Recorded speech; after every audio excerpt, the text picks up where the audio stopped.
അല്പവസ്ത്രധാരികളുടെ ആഭാസത്തരത്തെയാണ് പ്രതിഭാകരി MLA ചോദ്യം ചെയ്തിരിക്കുന്നത്. പലരുടെയും നെറ്റി ചുളിപ്പിക്കുന്ന തരത്തിലുമാണ് പ്രതിഭാകരി രംഗത്ത് വന്നിരിക്കുന്നത്. പ്രതിഭാകരിക്ക് ഇവിടുത്തെ ഈ വനിതാ കൂട്ടായ്മയുടെയോ അല്ലെങ്കിൽ മറ്റു പുരോഗമന ചിന്താഗതിക്കാരുടെ വനിതകളുടെയോ പിന്തുണ ലഭിക്കും? ഇല്ല, അതൊരു വളരെ പെരിഫറലായിട്ടാണ് ആ കാര്യത്തെ കണ്ടതെന്ന് എനിക്ക് തോന്നുന്നു. ഇപ്പം അല്പവസ്ത്രധാരികളായിട്ട് സ്റ്റേജിൽ വരുന്ന നടിയെക്കുറിച്ച് തുടങ്ങി അവസാനം നമ്മുടെ എല്ലാവരുടെയും പ്രിയങ്കരനായ ദാദാ ഫാൽക്കെ അവാർഡ് കിട്ടിയ മോഹൻലാലിനെ വരെ വിമർശിച്ചുകൊണ്ട് അവർ പ്രതിഭാകരിയുടെ പ്രസ്ഥാനക്കാരുടെ സർക്കാർ വരെ ആദരിച്ചു വിട്ട, അതെ, സാക്ഷാൽ മുഖ്യമന്ത്രി, ഇന്ന് ഇന്ത്യയിലെ ഏറ്റവും വലിയ കമ്മ്യൂണിസ്റ്റുകാരനെന്ന് ആൾക്കാർക്ക് പറയാൻ കഴിയുന്ന ശ്രീ പിണറായി വിജയൻ ഇരുന്ന് ആദരിച്ചു വിട്ട മോഹൻലാലിനെ വരെ അവർ വിമർശിച്ചുകൊണ്ടാണ് ഈ കാര്യങ്ങൾ പറഞ്ഞിരിക്കുന്നത്. ഇതിനകത്ത് രണ്ട് കാര്യങ്ങളുണ്ട്. ഒന്ന്, അല്പവസ്ത്രം എവിടെയൊക്കെ വേണം എന്നുള്ളത് ഒരു ആലോചിക്കേണ്ട കാര്യമാണ്. അവസരത്തിന് അവസരോചിതം അല്ലാതെയും ഒക്കെ പലരും വസ്ത്രം ധരിക്കാറുണ്ട്. അത് നമുക്ക് ചർച്ച ചെയ്യേണ്ട വിഷയം തന്നെയാണ്. പക്ഷേ ഇതിൻ്റെ എല്ലാം അപ്പോസ്തലന്മാരായിട്ട് നിന്ന ഇടതുപക്ഷമാണ് ഇപ്പോൾ ഇങ്ങനെ പറയുന്നത് എന്നുള്ളതാണ് ഏറ്റവും രസം. ഇത് പറഞ്ഞിരുന്നത് ഒരു കോൺഗ്രസ്സുകാരനോ ഒരു BJP-കാരനോ ആയിരുന്നെങ്കിൽ ഇന്ന് അവനെ വലിച്ചു കീറിയനെ, അല്ലെങ്കിൽ അവരെ വലിച്ചു കീറിയനെ, അല്ലേ? ഇതിപ്പോൾ ഒരു മാർക്സിസ്റ്റുകാരി ആയതുകൊണ്ട് അവരെ എല്ലാവരും വെറുതെ വിട്ടു. ഇല്ലെങ്കിൽ ഇവർക്കെതിരെ എല്ലാവരും തിരിഞ്ഞേനെ. അത് എന്ത് കഴിക്കണം, എന്ത് ധരിക്കണം, ഏത് രീതിയിൽ നടക്കണം എന്നൊക്കെ ഉള്ളത് ഈ സ്വാതന്ത്ര്യ രാജ്യത്ത് ഞങ്ങൾക്ക് സ്വാതന്ത്ര്യം ഉള്ളതാണ്, ഞങ്ങളുടെ സ്വാതന്ത്ര്യം ഞങ്ങൾ ഉപയോഗിക്കും, ഭരണഘടന ഉടനെ ഒരാൾ ഉയർത്തി കാണിക്കും, ഇതൊക്കെ ആയിരിക്കും അവർ തിരിച്ചു ചെയ്യുക. അപ്പോൾ അവർക്ക് കാരണം അവർക്ക് പത്താഴത്തിലും എന്ന് പറഞ്ഞ പോലെ ഇവർക്ക് എന്തും ചെയ്യാം, ഇവർക്ക് എന്തും പറയാം, മറ്റുള്ളവർക്ക് അത്തരത്തിലൊന്നും പാടില്ല എന്നുള്ള രീതി ശരിയല്ല എന്നുള്ളതാണ് എനിക്ക് പറയാനുള്ളത്. പണ്ട് വേണു ഓർക്കുന്നുണ്ടായിരിക്കും, യേശുദാസ് ഒരിക്കൽ ഈ സ്ത്രീ പീഡനമൊക്കെ വളരെ കൂടി നിന്ന ഒരു സമയത്ത് യേശുദാസ് പറയുകയുണ്ടായി, ഈ പെൺകുട്ടികൾ ജീൻസ് പോലുള്ള ഇറുകിയ വസ്ത്രങ്ങൾ ഇടുന്നത് വളരെ സൂക്ഷിച്ചു വേണം, അതൊക്കെയാണ് വലിയ പ്രകോപനം ഉണ്ടാക്കുന്നതെന്ന് പറഞ്ഞിട്ട് പോയി. യേശുദാസിനെ ഒരുപാട് ആരാധിക്കുകയൊക്കെ ചെയ്യുന്ന മലയാളികൾ ഇതിനെതിരെ അതിശക്തമായിട്ട് യേശുദാസിനെ നേരെ വിരൽ ചൂണ്ടി യേശുദാസിനെ ഒന്നും പറയാൻ കഴിയാത്ത അവസ്ഥയിൽ എത്തിച്ചു എന്നുള്ളതാണ്. ഇത് രണ്ടു കൂട്ടർക്കും ഇത് അങ്ങനെയാണെങ്കിൽ രണ്ടു കൂട്ടരെയും പറയണം. കാരണം പുരുഷൻ ഇറങ്ങിയ പാൻറ്റും ധരിച്ച് ഇറുകിയ ടീഷർട്ടും ഇട്ട് അല്ലെങ്കിൽ ഇറക്കം കൂടിയ ടീഷർട്ടും ഒക്കെ ഇട്ട് അങ്ങനെ നടക്കുന്നതിനെ ആരും വിമർശിക്കാത്തത് എന്തുകൊണ്ടാണ്? വിമർശിക്കുന്നെങ്കിൽ രണ്ട് വിഭാഗത്തിനെ വിമർശിക്കണം, അല്ലാതെ ഏകപക്ഷീയമായി സ്ത്രീകളെ മാത്രം വിമർശിക്കുമ്പോഴാണ് ഈ പ്രശ്നമുണ്ടാകുന്നത്. ഇതിൽ വസ്ത്രം എന്ന് പറയുന്നത് നമ്മുടെ 2-3 കാര്യങ്ങളാണ്. ഒന്ന്, നമ്മുടെ ക്ലൈമറ്റിന് യോജിച്ചതായിരിക്കണം. അപ്പം നമ്മളാരും അതൊന്നും പാലിക്കാറില്ല എന്നുള്ളതാണ് സത്യം. മാന്യതയുടെ ഒരു പരിവേഷം അതിനകത്തുണ്ട്. പിന്നെ നമ്മുടെ സംസ്കാരത്തിൻ്റെ ഒരു ഭാഗം അതിനകത്തുണ്ട്. അത് വിട്ടു പോകുമ്പോൾ പലപ്പോഴും നമുക്ക് പ്രതികരിക്കാൻ തോന്നുന്നത് സ്വാഭാവികമാണ്.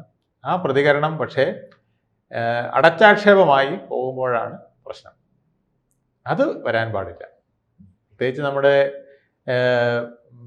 മാർക്സിസ്റ്റ് പാർട്ടിയിലെ നേതാക്കൾ എന്ന് പറയുന്നത് അവരെപ്പോഴും പുരോഗമനം പറഞ്ഞ് ഇത്തരം കാര്യങ്ങളെ സംരക്ഷിക്കുകയും പരോക്ഷമായിട്ട് മറ്റുള്ളവരെ വിമർശിക്കുകയൊക്കെ പരോക്ഷമായിട്ടും പ്രത്യക്ഷമായിട്ടും മറ്റുള്ളവരെ വിമർശിക്കുകയൊക്കെ ചെയ്യുന്നവർ ഇങ്ങനെ പറയുന്നത് വളരെ പ്രത്യേകതയുള്ള കാര്യം തന്നെ. ഈ മോഹൻലാലിന്റെ സദാചാരത്തെയും ചോദ്യം ചെയ്തിട്ടുണ്ട്. അതെ, മോഹൻലാൽ ഒളിഞ്ഞുനോട്ടക്കാരനാണെന്ന് വരെ പറഞ്ഞിരിക്കുകയാണ്. ആ പരിപാടിയുടെ പേര് ഒളിഞ്ഞുനോട്ടം പരിപാടി എന്ന് വേണം ഇടാൻ.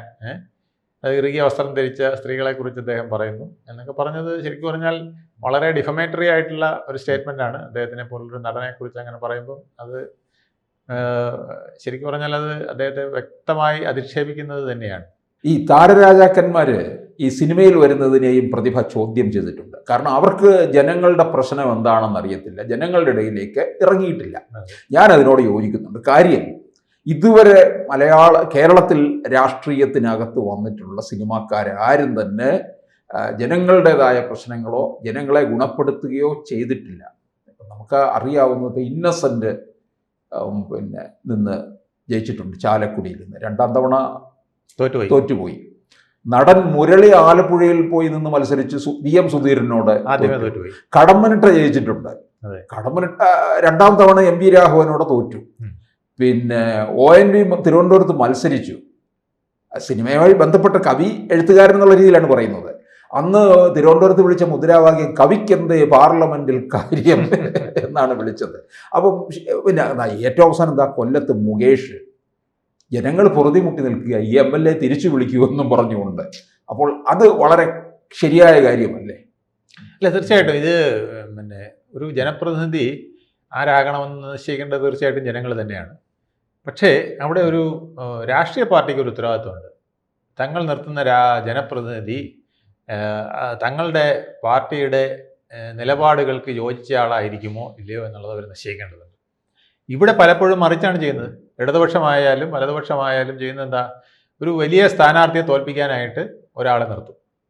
അപ്പോൾ അയാൾക്ക് ലക്ഷ്യം വേറൊന്നും കാണില്ല, അയാളോട് നിർബന്ധിച്ചാണ് കൊണ്ടുവരുന്നത്. ഇപ്പം ഇന്നസെന്റിനെ വീട്ടിൽ ചെന്ന് വിളിച്ചുകൊണ്ട് വന്നതാണെന്നാണ് ഞാൻ അറിഞ്ഞിട്ടുള്ളത്. കാരണം എങ്ങനെയെങ്കിലും അവർക്ക് ആ സീറ്റ് പിടിക്കുന്നതിന് വേണ്ടിയിട്ട് ഇന്നസെന്റിനെ നിർബന്ധപൂർവ്വം കൊണ്ടുവന്ന് അദ്ദേഹത്തിനെ ആ സ്ഥാനാർത്ഥിയാക്കി. അപ്പോൾ അദ്ദേഹം തന്നെ അന്ന് പറഞ്ഞിട്ടുണ്ട്, എനിക്ക് പാർലമെന്റിൽ പോയാൽ എനിക്ക്, അദ്ദേഹം തമാശയായിട്ടും പല പ്രാവശ്യം പറഞ്ഞിട്ടുണ്ട്, അവിടെ പോയാൽ എനിക്ക് സംസാരിക്കാൻ അറിഞ്ഞൂടാ, ഇവന്മാരെ ഹിന്ദിയിലും ഇംഗ്ലീഷിലൊക്കെ പറഞ്ഞാൽ ഞാൻ മലയാളത്തിൽ കയറി പറയും എന്നൊക്കെ പറഞ്ഞ് അദ്ദേഹം ഫലിതമൊക്കെ ഒരുപാട് പ്രാവശ്യം പറഞ്ഞിട്ടുണ്ട്.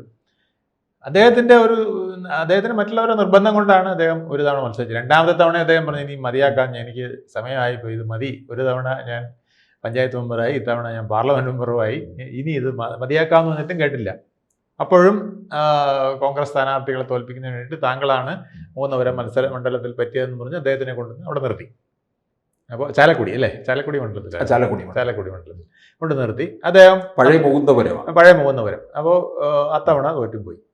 ഇതാണ് സംഭവിച്ചത്. ഇതുപോലെ തന്നെയാണ് മുകേഷിനെ അവിടെ കൊണ്ടുവന്ന് നിർത്തിയത്. പിന്നെ ആ സീറ്റ്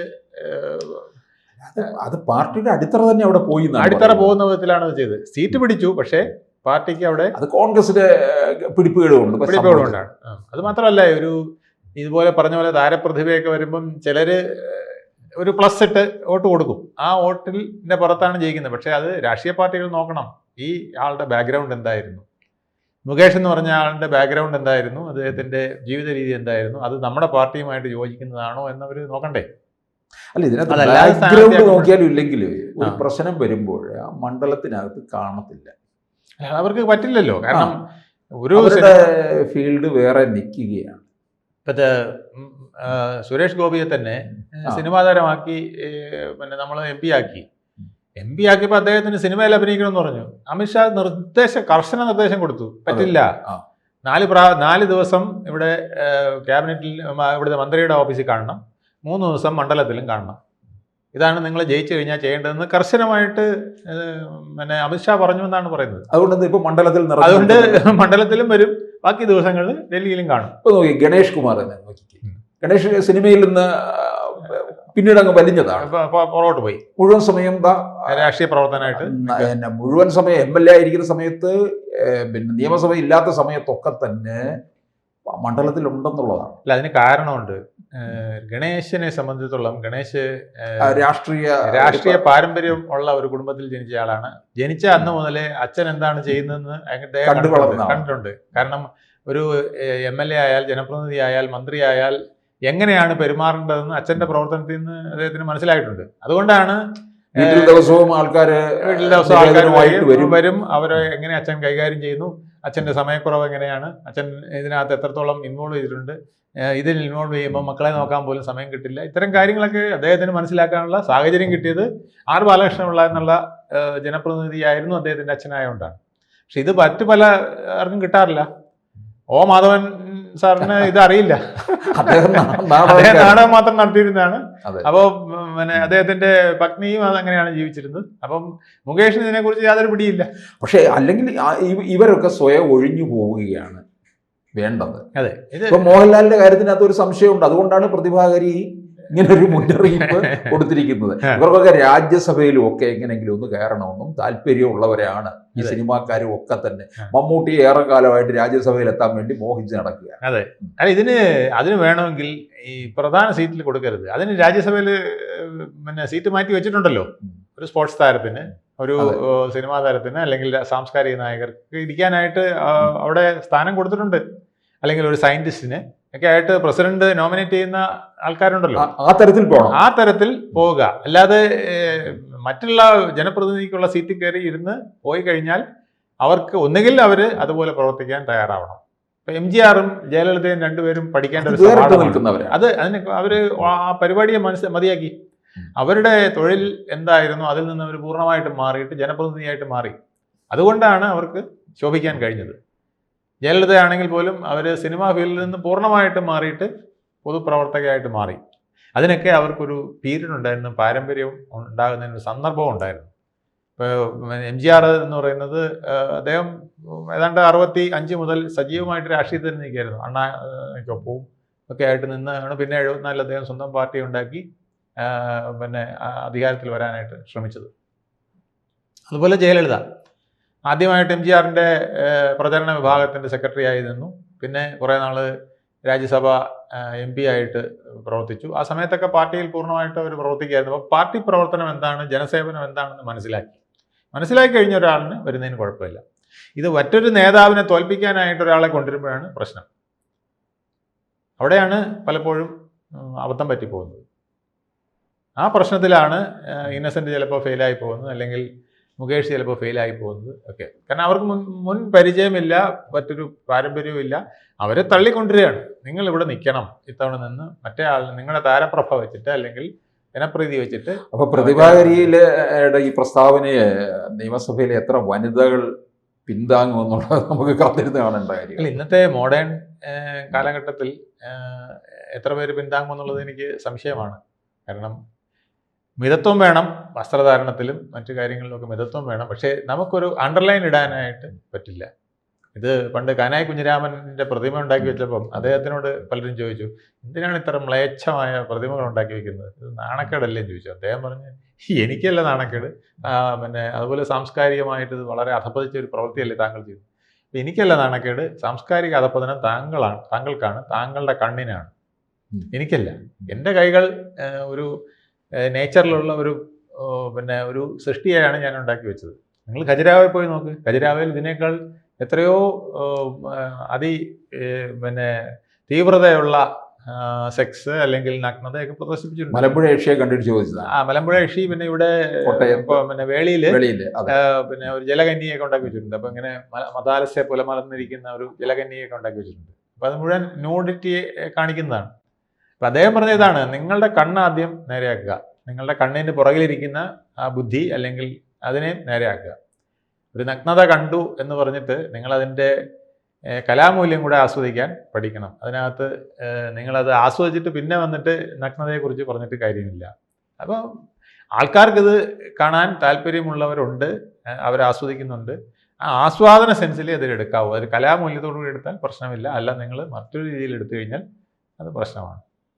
ഒരു സ്ത്രീ അല്പവസ്ത്രം ധരിച്ചിട്ടുണ്ടെങ്കിൽ ഉടൻ തന്നെ അതിനെ സെക്ഷുവലായിട്ട് മാത്രം ചിന്തിച്ചാൽ അത് പ്രശ്നമാണ്. അവിടെയാണ് നമ്മുടെ സദാചാരത്തിൻ്റെ ബ്രേക്ക് വരേണ്ടത്. ആദ്യം നമ്മുടെ മനസ്സിലാണ് സദാചാരം വരേണ്ടത്. മനുഷ്യന് ഒരു പ്രത്യേക ഒരു ചിന്താഗതി ഉള്ള ഒരു സാംസ്കാരിക തലമുള്ളത് കൊണ്ടാണ് നമ്മളിതിനെയൊക്കെ അഡ്ജസ്റ്റ് ചെയ്തുകൊണ്ട് പോകുന്നത്. എന്തെങ്കിലും ഒരു അപാകത കണ്ടാൽ പോലും അതിനെ നമുക്ക് മനസ്സിലാക്കി കൊണ്ടുപോകാനുള്ള കരുത്ത് നമുക്ക് വേണം. അത് മാനസികമായിട്ട് ഉണ്ടാവേണ്ടതാണ്. പക്ഷേ അതൊരു ഒരു ചട്ടക്കൂട് വെച്ചിട്ട് നമ്മൾ നിശ്ചയിക്കേണ്ടത് അല്ലതാണ്. ആദ്യം നമ്മൾ സ്വയം പക്വതയാകുക എന്നുള്ളതാണ് കാനായി പറഞ്ഞത്. നമ്മൾ ഖജുരാഹോയിലെ ചിത്രം കണ്ടാൽ അല്ലെങ്കിൽ മറ്റ് ക്ഷേത്രങ്ങളിലൊക്കെയുള്ള ചിത്രങ്ങൾ കാണുമ്പോൾ നമുക്കൊന്നും തോന്നാറില്ലല്ലോ. അതുകൊണ്ട് എൻ്റെ ശില്പം കാണുമ്പോൾ മാത്രം നിങ്ങൾക്ക് ഇങ്ങനെ തോന്നുന്നത് എന്തുകൊണ്ടാണ്? തീർച്ചയായിട്ടും നിങ്ങളുടെ കണ്ണിനും കൂടെ ചില അപാകതയുണ്ട് എന്നുള്ളതാണ്. പക്ഷേ ഒരു കാര്യം വ്യക്തമാണ്, നമ്മൾ ചിത്രങ്ങളുടെയും ശില്പങ്ങളുടെയും കാര്യം പറയുന്ന പോലെ അല്ല ജനങ്ങളുടെ വസ്ത്രധാരണം. അതിൽ നമ്മൾ അതാത് അവസരങ്ങൾക്കൊത്ത് ചില മാന്യതകൾ പാലിക്കേണ്ടതാണ്. നമ്മുടെ മാന്യത എന്ന് പറയുന്നത് അമേരിക്കയിലെ മാന്യത അല്ല, ഇന്ത്യയിലെ മാന്യത. നമുക്കിവിടെ മാറി വരുമ്പോൾ നമുക്ക് കുഴപ്പമില്ല. ഇന്ത്യയിൽ ഇന്ന് എന്താണോ സാംസ്കാരികമായിട്ട് നിലവിലുള്ളത് അതിലേക്ക് നമ്മൾ നിലനിർത്താൻ ശ്രമിക്കുകയും കൂടെ ആവശ്യമാണ്. കൂടുതൽ വാർത്തകളും വിശേഷങ്ങളും നിങ്ങളിലേക്ക് എത്താൻ ABC മലയാളം സബ്സ്ക്രൈബ് ചെയ്യുക, ബെൽ ബട്ടണും അമർത്തുക.